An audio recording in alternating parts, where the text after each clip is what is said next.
Hello friends, मेरा नाम कुणाल राज है। आदित्य क्लासेस में आप सभी का बहुत बहुत स्वागत है। फ्रेंड्स, आज हम अकाउंट्स की शुरुआत करने जा रहे हैं। अकाउंट सब्जेक्ट का क्लास 11th का चैप्टर 1। सबसे पहले हम चैप्टर 1 पढ़ाई करेंगे। हमारा पहला चैप्टर है meaning and objective of accounting. मतलब अकाउंटिंग का अर्थ क्या है और अकाउंटिंग का उद्देश्य क्या है। फ्रेंड्स, सबसे पहले अकाउंट्स को समझने से पहले हम ये जानना चाहेंगे कि हमें अकाउंटिंग की आवश्यकता क्यों है। Need of accounting. Need of accounting. तो दोस्तों, जैसा कि हम देख रहे हैं कि मैंने लिखा है every businessman wants to know the following at the end of accounting year. किसी भी अकाउंटिंग ईयर के एंड में प्रत्येक बिजनेसमैन ये जानना चाहता है कि उसके बिजनेस का प्रॉफिट या लॉस, यानी कि गेन और लॉस क्या है। हमें अकाउंटिंग की आवश्यकता पड़ती क्यों है। सबसे पहले हम ये जानना, कोई भी बिजनेस करता है तो वो अपने बिजनेस से होने वाले प्रॉफिट या लॉस क्या हो रहा है, इस बारे में वो जानना चाहता है। तो दूसरा नीड ऑफ अकाउंटिंग है capital invested at the end of the year. अगर कोई भी बिजनेसमैन अपने बुक्स ऑफ अकाउंट्स को अच्छे ढंग से मेंटेन करता है तो वो ये जानने में सक्षम होगा कि किसी भी साल के अंत में उसने बिजनेस में कितना कैपिटल इन्वेस्ट किया है। फिर नीड ऑफ अकाउंटिंग का तीसरा पॉइंट है टोटल लायबिलिटी अमाउंट पेबल, कि eight the end of any financial year the businessman will be able to know the total liability of the business। means हमें कितना amount पे करना है किसी दूसरे व्यक्ति को, किसी दूसरी संस्था को, मतलब कि हमारी टोटल लायबिलिटी कितनी है। फिर फ्रेंड्स, चौथा पॉइंट है, चौथा नीड हमें अकाउंटिंग का है कि हमारे टोटल रिसीवेबल्स क्या है। रिसीवेबल्स मतलब हमें कितना पैसा लेना है। यदि किसी को हमने उधार माल बेचा है तो उनसे हमें कितना पैसा आना है। पांचवा पॉइंट हम देखते हैं कि amount of total purchase. If you maintain our books of accounts in a systematic way, अगर हम अपने बुक्स ऑफ अकाउंट्स को सिस्टमैटिकली मेंटेन करते हैं तो हम ये जानने में सक्षम होंगे कि हमारे बिजनेस में हमने टोटल परचेज किसी भी पर्टिकुलर एंड ऑफ ईयर में हम ये जानने में सक्षम होंगे कि हमारा बिजनेस का टोटल परचेज क्या है। उसी तरीके से हम टोटल सेल्स जान पाएंगे और टोटल एक्सपेंसेस हम जान पाएंगे अगर हम अपने बुक्स ऑफ अकाउंट्स को सिस्टमैटिकली मेंटेन करते हैं। तो दोस्तों, मीनिंग और ऑब्जेक्टिव अकाउंट्स का जानने से पहले हमने देखा कि जो बिजनेस अकाउंटिंग का नीड है, अकाउंटिंग की हमें जरूरत क्यों पड़ती है। तो सबसे पहले अगर हम अपने बुक्स ऑफ अकाउंट्स को सिस्टमैटिकली मेंटेन करते हैं तो हम ये जानने में सक्षम होंगे कि हमारे बिजनेस से होने वाला प्रॉफिट और लॉस क्या है, यानी कि गेन और लॉस क्या है। हमने साल के अंत में अपने बिजनेस में कितना पैसा लगाया,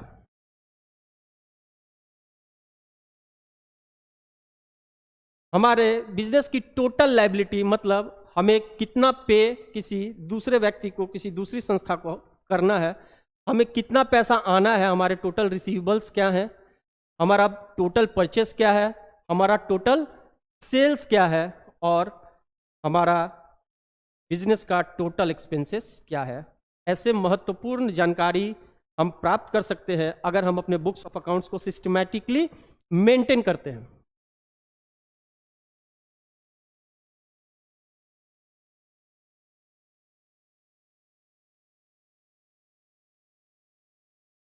और फ्रेंड्स, इसमें हमारा पांचवा पॉइंट होगा कि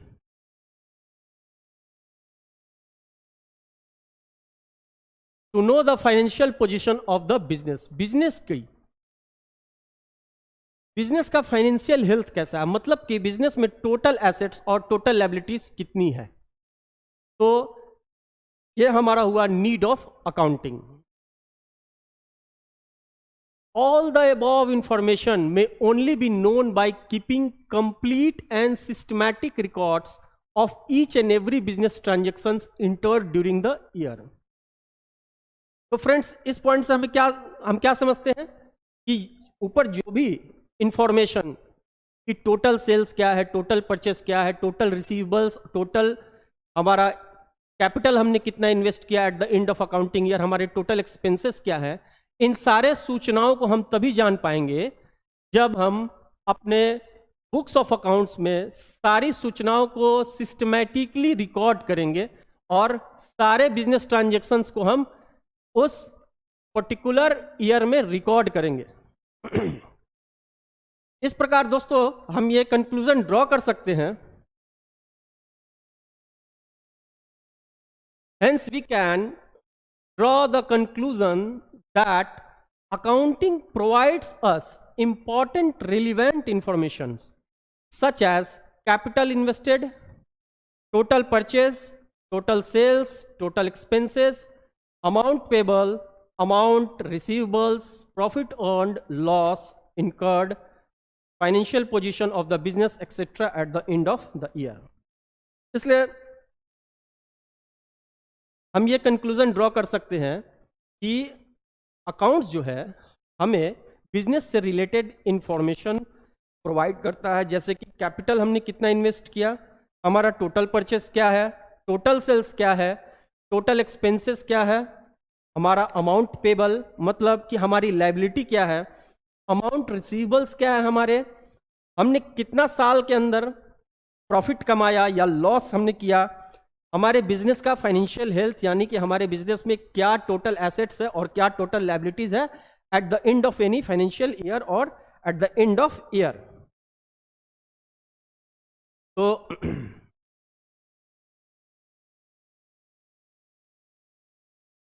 कहता है कि in addition to the above accounting also provides the data on the basis of which important decision can be taken such as. इसका मतलब क्या हुआ,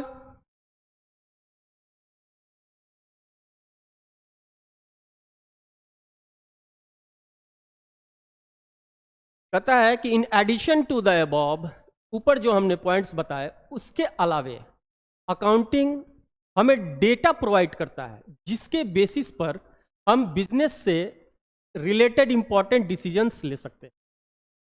तो हम बिजनेस से रिलेटेड इंपॉर्टेंट डिसीजन कब ले सकते हैं, जब हमारे पास बिजनेस से रिलेटेड सारे इंपॉर्टेंट इंफॉर्मेशन अवेलेबल हों, जैसे कि what is the cost of production.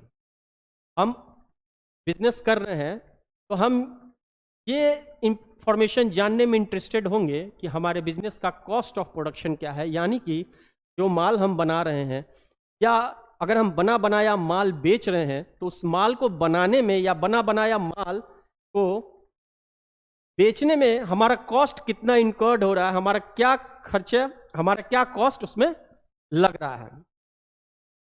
जब हम जान जाते हैं कि हमारे कॉस्ट ऑफ प्रोडक्शन क्या है तो हम ये जानने में इंटरेस्टेड होंगे कि whether this can be reduced और नॉट, यानी कि जो हमारा कॉस्ट ऑफ प्रोडक्शन है उसको हम कम कर सकते हैं या नहीं। If yes then in what manner, अगर हाँ, अगर हम अपने कॉस्ट ऑफ प्रोडक्शन को कम कर सकते हैं तो हम उससे किस तरीके से कम कर सकते हैं। तो दोस्तों बिजनेस का मेन इंपॉर्टेंट ऑब्जेक्टिव होता है प्रॉफिट कमाना। क्या करना, प्रॉफिट कमाना। प्रॉफिट कमाना बिजनेस में हम प्रॉफिट कब कमा सकते हैं, या तो सेल्स को बढ़ा दिया जाए, है ना, या प्रॉफिट मार्जिन को ज़्यादा करके हम बिजनेस को कमा सकते हैं, या हम अपने खर्चों को रिड्यूस दी एक्सपेंसेस, खर्चों को कम करके अपने बिजनेस के प्रॉफिट को बढ़ा सकते हैं। तो अब हम अपने गुड्स का, है ना, क्या कॉस्ट रखें, या हमारा जो गुड्स बन रहा है उसका प्रोडक्शन कॉस्ट क्या है, जब हमें ये पता होगा तभी हम अपने गुड्स के प्राइस को सही सही फिक्स कर सकते हैं ताकि हम एक रीजनेबल प्रॉफिट कमा सकें। तो अकाउंटिंग डेटा रखने से हमें ये डिसीजन लेने में सुविधा होती है कि हम अपने प्रोडक्ट का सेलिंग प्राइस क्या रखें, किस बेसिस पर, कॉस्ट ऑफ प्रोडक्शन, यानी कि जब हमें कॉस्ट ऑफ प्रोडक्शन पता होगा तभी हम एक रीजनेबल सेलिंग प्राइस अपने प्राइस का फिक्स कर सकते हैं। अगर हम अपने प्रोडक्ट का सेलिंग प्राइस बहुत ज़्यादा रख देंगे तो दैट वोंट बी रीजनेबल, ठीक है, तो वो रीजनेबल नहीं होगा एंड आवर सेल्स में फॉल। ओके, तो चलिए फ्रेंड्स अब आगे बढ़ते हैं। अब दोस्तों हम देखेंगे कि मीनिंग ऑफ अकाउंट्स, अकाउंट्स का मीनिंग क्या है। यहां पे मैंने बोर्ड पे अकाउंट्स का मीनिंग लिखा है, तो हम देखते हैं कि accounting is a system. Accounting क्या है? एक सिस्टम है जिसके माध्यम से through which we maintain our day to day business transactions.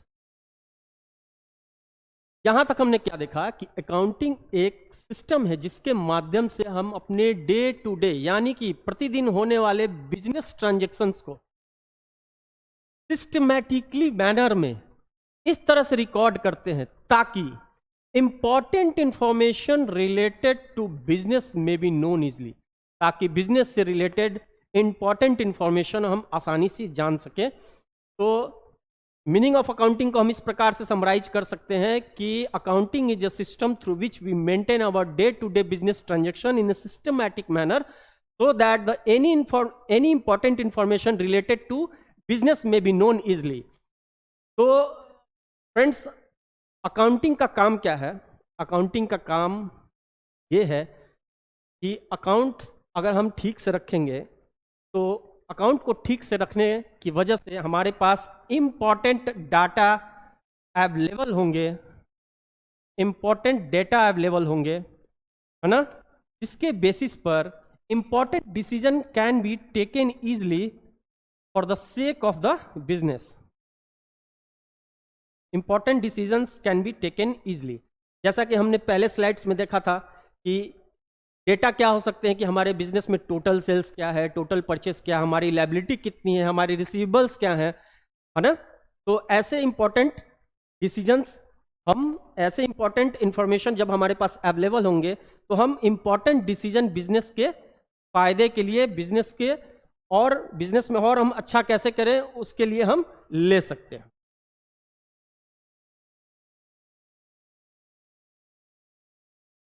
आइए अब नेक्स्ट स्लाइड पे चलते हैं। पहले स्लाइड्स में, इसके जस्ट पहले स्लाइड्स में हमने देखा कि अकाउंटिंग का मीनिंग क्या है। अभी हम अकाउंटिंग के डेफिनेशन को देखते हैं। जो प्रॉपर डेफिनेशन है अकाउंटिंग का वो क्या है उसको हम अभी देखते हैं। तो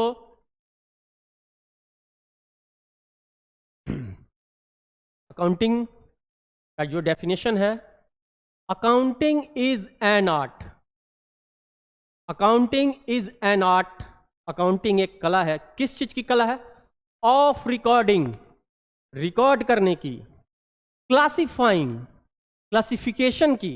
अभी हम इसके बारे में आगे जानेंगे कि क्लासिफिकेशन क्या होता है। समराइजिंग मतलब समराइज करने की, संक्षिप्त में प्रेजेंट करने की। किस चीज को? The business transactions. तो अगर यहां तक अगर अभी हम देखें कि अकाउंटिंग का डेफिनेशन, तो accounting is an art of recording, classifying, summarising the business transactions. Accounting एक कला है जिसके माध्यम से हम बिजनेस ट्रांजैक्शंस को रिकॉर्ड करते हैं, उसे क्लासिफाई करते हैं, समराइज करते हैं। कैसे बिजनेस ट्रांजैक्शंस को? Which are of financial nature, मतलब वैसे बिजनेस ट्रांजैक्शंस जो फाइनेंशियल नेचर के हैं, यानी कि जिसको मॉनेटरी टर्म्स में हम रिकॉर्ड कर सकते हैं, मेजर कर सकते हैं। वैसे बिजनेस ट्रांजैक्शंस को रिकॉर्ड करने की, क्लासिफाई करने की, समराइज करने की कला है अकाउंटिंग। और हम कैसे करते हैं recording, classification, summarising? Systematic way में रिकॉर्ड करते हैं। Thereafter interpretations of the transactions and its communication to the concerned person। तो अगर हम अब इस डेफिनेशन को समझें तो अकाउंटिंग का डेफिनेशन अगर हम समझें तो अकाउंटिंग जो है हमारे बिजनेस ट्रांजैक्शंस जो कि फाइनेंशियल नेचर के हैं उसको सिस्टमैटिकली रिकॉर्ड करने, क्लासिफाई करने, समराइज करने की कला है ना। और उसके बाद हम ऐसे बिजनेस ट्रांजैक्शंस को ऐसे इंटरप्रेट करते हैं, मतलब उससे ऐसी सूचनाएं निकालते हैं, उसको एनालाइज करते हैं और उससे संबंधित व्यक्तियों को जो आसानी से कम्युनिकेट किया जा सके। यह हमारा डेफिनेशन ऑफ अकाउंटिंग हुआ।